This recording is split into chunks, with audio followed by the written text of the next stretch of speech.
What's going on, beautiful people? It's your boy Terrence Gibson. On my way back from some fun fellowship.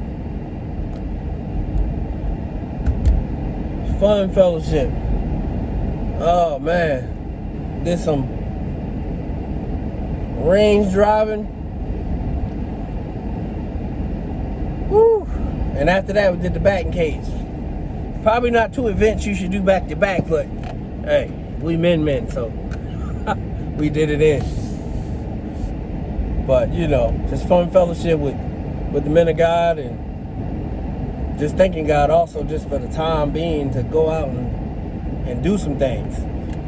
Cause it's kind of funny. You got to have time to do some of these things in the first place.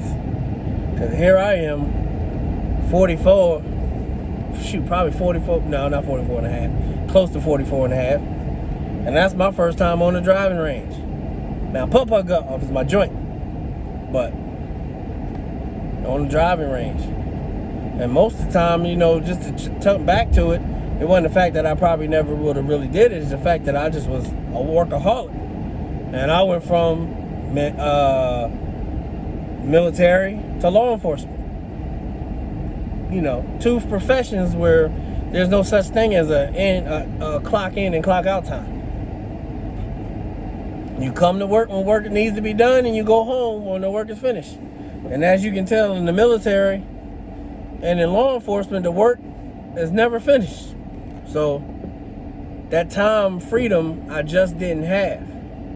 So another thing, like I said before, thank God also for the time frame. I don't have this on anything. I just actually got it just leaning. Oh, there we go. That's better. Oh, you know what? It's kind of funny. Charge it to my, what my wife say, don't charge it to my, charge it to my head, charge it to my heart. My daughter installed a phone holder and I just had it looking at me while I was doing the video. And y'all know me in my videos, man. Whatever happened in the video, happened in the video. I'm saying there's one thing you learn how to be is real. So that way you can see me when I'm doing good. I ain't gonna be doing bad. See me when I'm doing things right. See me when I mess up. See me when I'm still having fun. But just to get on here, man.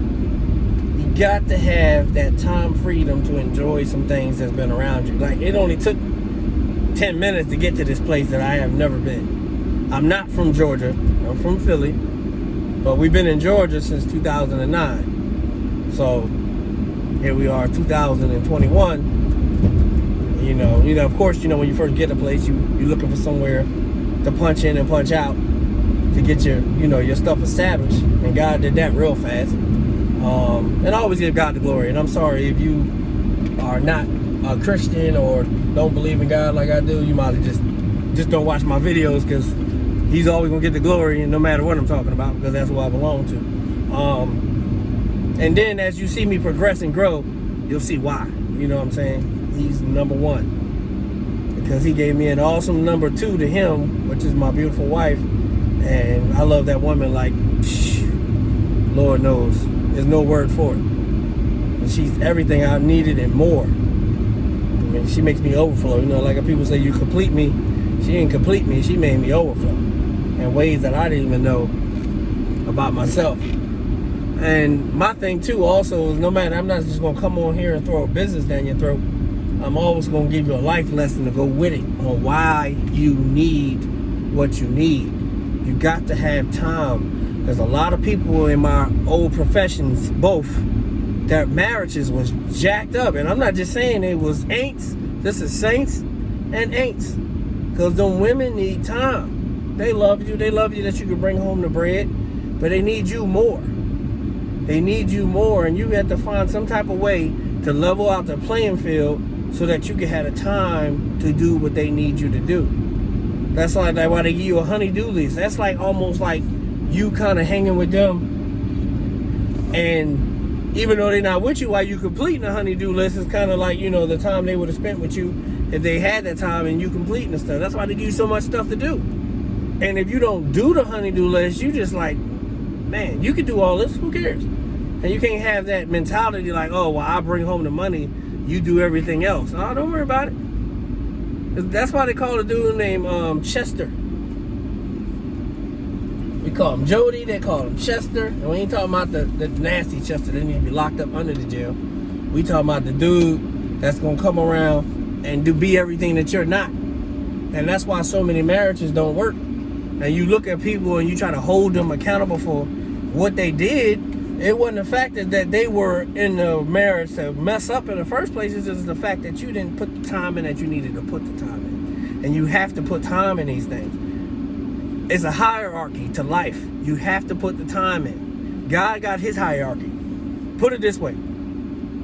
If God will remind you over and over that you're not spending time with him because he's a jealous God, how do you think, if he feels that way and your marriage is married to Christ in the church, how do you think your spouse feels? Now, I'm not comparing them to God. I'm just saying that Christ said compare your marriage to Christ in the church.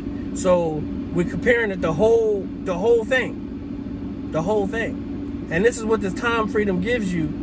And even if you in the beginning of this thing and you're just stacking up to the point where you can have that time freedom to always be there, just a little bit of time you have, you got to make it special. You got to be a boss at everything that you do. You got to be boss in your personal relationship with God. You got to be boss with your spouse. You got to be boss with that fiance that's going to be your spouse. And it's not being a boss when you're dealing with them. Like when I'm being a boss with God, he runs me. So I'm just saying I'm going full-fledged into my relationship. I'm not perfect. I'm learning every day, and I've been saved a long time, since April 1st, 1995. So I've been saved a long time. So, and every day I'm still growing in him. And so just think of, if you just started it, how much you think you need to read. I done been through the Bible, I don't know how many times. I can't even keep count. It's been a lot of times. Been a lot of times. A lot more New Testament than been through the Old Testament. Actually going back through the Old Testament now to get my Old Testament back up in me. And it's funny, as I'm growing, the Bible grows. And the stories that I read before in the Bible, the little details are sticking out. And they're sticking out at me, and they're jumping out that they didn't jump out before. You know what I'm saying? And it just happens when you have a relationship and you want to know more. The Holy Spirit that's in you, just think about it. You got the Holy Spirit that wrote the Bible in you. So all you got to do is tap in him and like, yo, I'm about to read this word that you wrote. Give me what you had when you wrote it. And just go into your Bible just like that. It ain't nothing all crazy and kooky and running around the corner and wearing robes and cloths and none of that crap. You and your listening Bible, or you and your reading Bible, and go hit it. That's what it takes. You boss up in your personal relationship. You boss up with your spouse. I mean, shoot, there's an unlimited time that you love her. It ain't no, when you get married, I love you, and until I tell you this anything different, I mean the same thing. No, she need to hear that 100 times a day. I call my wife every name I think somebody else will call her other than out of her name. Every name that I think somebody else will call her, I call her. I do it for myself anyway, because that's how I feel. But I change it up. You gorgeous one time, you beautiful the next time, you sexy the next time. Babe, most of the time, because she's my babe. You know what I'm saying? She calls me that most of the time, because I call her that most of the time. And it's just crazy. You know what I'm saying? That's just our nicknames for each other. And when we call each other by name, we know, like, whoa, what's going on? But, you know, it is what it is. And you can see the sweat. Man, this is just from a batting cage and putting the range, just hitting the ball down the range. Hitting the ball with the driver and with the 9 wedge. I didn't even do all the other ones like they did, because, you know, they've been there plenty of times. I just have fun with that driver. Because, you know, if you don't never get off the first tee, you ain't going nowhere. So you got to learn how to use that first. And then the batting cage was kind of crazy. It was just like, it's like life, like everything that you do. When it first starts off, it's just coming out at 100 miles an hour. But when you just keep doing it and keep swinging at the ball, it seems like the ball starts to slow down and you can start to see where it's going. And you can time it better. You can time it better. And that's everything with life.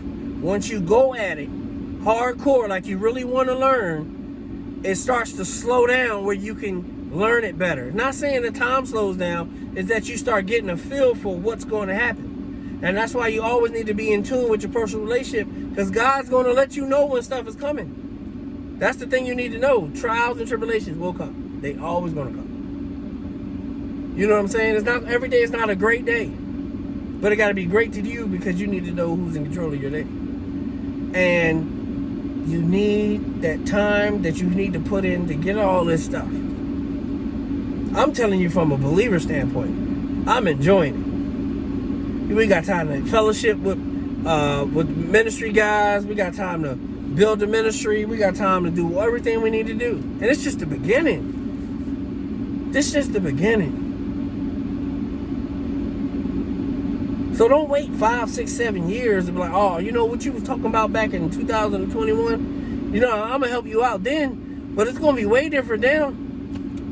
Shoot, I might have an office set up, and yeah, I might have to get it with my secretary by then. Which is going, you know, I ain't going to call her secretary here, but, you know, if I had a secretary, it would be my wife. Because I ain't stupid. That's what I'm saying. You got to be mature in everything you do. And one thing that people are not so mature in is how to handle their money. You have people put money in a savings account. Only reason why my saving account grow is to keep the change saving account. So every time you spend $1, you spend 75 cents, that quarter goes into that account. That's the only reason why it grows. So if I just left my money in there, it'll grow by 0.00002% every year. How much is that? How much is that? That might be something on $1 billion, but on, you know, a couple $1,000, that ain't nothing. That ain't nothing. But we have a system, an automated system, that's doing anywhere between 20 and 50% a month on whatever you have. On whatever you have. See, I open up your heart first, and then I'm talking to you about another heart thing. Because your money is, your heart and your money, they're connected. Because how you spend it is from your heart. If your heart is righteous, you're doing a lot of righteous things with your money. If it's not, you're not. If it's not, you're not. So, and I'm not trying to knock what people do for money and not for money. You know, they have their time with God, and He can deliver them from whatever they do. But what I'm saying is, your heart and your money is connected.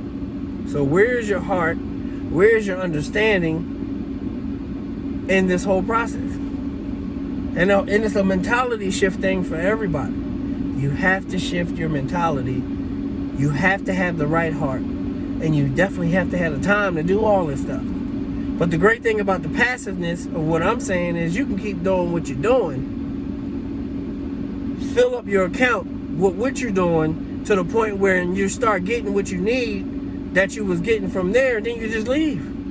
And now you at home doing the man thing. You actually like looking at your kids for more than 20 minutes and be like, wow, you guys look just like me. I just noticed it. You know, there's some crazy things you see when you at home. You see a lot of stuff. Like, this house is big. How does she clean this big old thing like this? You start noticing everything. Because when you're just in and out, you don't notice nothing. And it gives you more attention for your house. Because you think about, you know, you leave and it's the thing with men, and we do it a lot. That's why men need to be free from a 9 to 5. And I'm just going to tell you why. Because you leave your children home with your wife. If she decides to be the one that is the homemaker, most don't even give her credit for that, because what she's doing is worth more money than what you're doing, because she's taking on responsibilities that's not even hers. Back to what I'm saying. Men are the ones who should be raising their children after at least 3 years old. You need to really be in your child's life from 3. She weans them. The mother is the nurturer. She's not the discipliner. She's the, oh, you fell and get you little boo-boo. And that's why sometimes you got them little, how do you want to say it? Daughter-like sons, because they're running around with the mom all the time. And every time they fall, she boo-booing them up. So he's 17, falling in front of all his friends. If he even got friends. You know, he crying in the middle of the street. All he did is fall and get a little scrape on his knee. But if you were there, you'd be like, yo, let's go. You were tough. you tough, because they don't start to cry. But when they see you rolling them on, like, yeah, come on, big boy. Come on, big boy. And then, even at a baby at 2 or 3 years old, they'll just wipe it and come running at you and grab you. I'm like, yeah. Ooh, boo, boo. And then just keep on running and just keep on doing what they're doing. They learn how to be a man. And even with girls, they watch you with their mom and they learn what they need later on in life. And they learn this at a young age. I can tell my daughter's been watching me forever. And I got 3 of them. 3 boys, 3 girls. So they've been watching for a long time. And every time some boy, because my baby's 18 now, so every time some boy is interested, what's the first thing you think they do? It's like, oh, we can't go no further than what you just said until you come meet my parents. I remember my daughter, she banged on my door like she was the cops for her prom. She was like, boo, boo, boo, Dad, I got a prom date. I got a guy that asked me to the prom. When can he come meet you? I mean, that was the whole conversation. It was one sentence. It was like, I got a prom date for the man when he come meet you. And I was just smiling at her. And she was just looking at me like, are you going to give me an answer? But it was just like, you look, that's your labor. That's the stuff that you should be. It's not them stupid trophies on the thing from a bowling contest. It's not, it's good to have those. Or you hit 7 home runs in a baseball game. Or you knock some jokers out while you boxing, or you a kickboxing champion. It's your children. Those are your trophies. Because those are the ones that are going to represent you. When they go out in the world, they're like, who's your dad? Do you ever hear them say, who's your mom? Think about it. Think about it. Even the girls, they don't like, who's your mom? They're like, who's your dad? Where's your dad? You got a dad at home? That's what I do. I do it all the time. I'm never going to say, who's your mom? Where's your mom? This, that, and the other. And not even the fact that I'm a male and she's a female. It's the fact that I know who's accountable for whatever you just did. I'm going to say, where's your dad? Do you have a dad in the house? And my daughter's, oh, that's the other thing. She was like, I'm going to tell you about another daughter because I don't want to go into that because, they're still around and I don't put too many people's business on here. But it was still a good answer. But my other daughter was like, yeah, he was raised by his dad and his mom live in another. And they tell me this stuff right off the rip because they know I'm asked. What was his growth? How was he raised? Because if he didn't have a man in the house, it's 2 questions I asked him. Do you know Jesus Christ is Lord and Savior? And then I look at him right in the eyes and I try to look straight through them eyes into the soul when he give me an answer. To see if he's going to lie to me or not. Because I know my daughter already prepped him. So I'm looking to see if he's true about it. And you can tell. It's not for me to say he is or isn't. But just the way a person answers, you can tell, if you answer like, yeah. You know what I'm saying? Like you ask somebody, yo, can you play ball?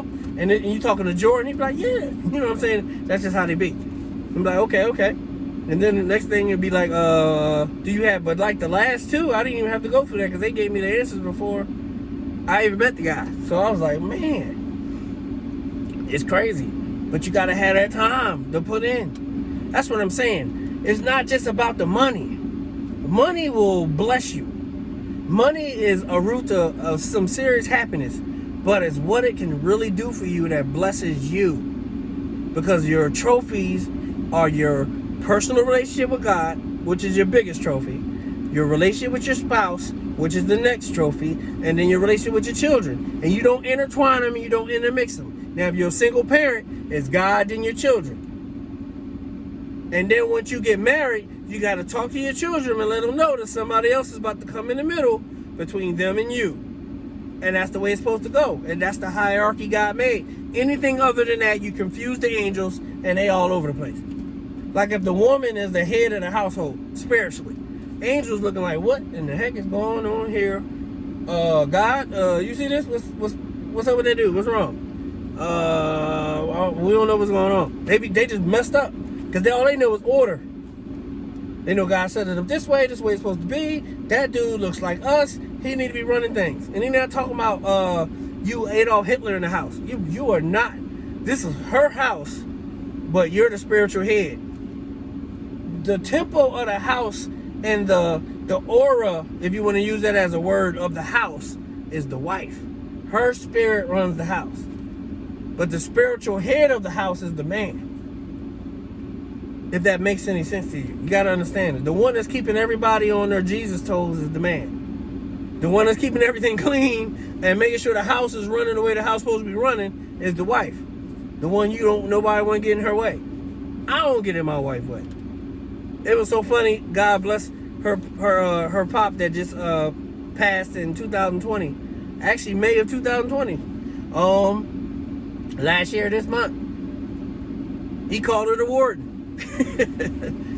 He called her the warden. So if your own dad calls you the warden, they let you know, hey, she's the warden.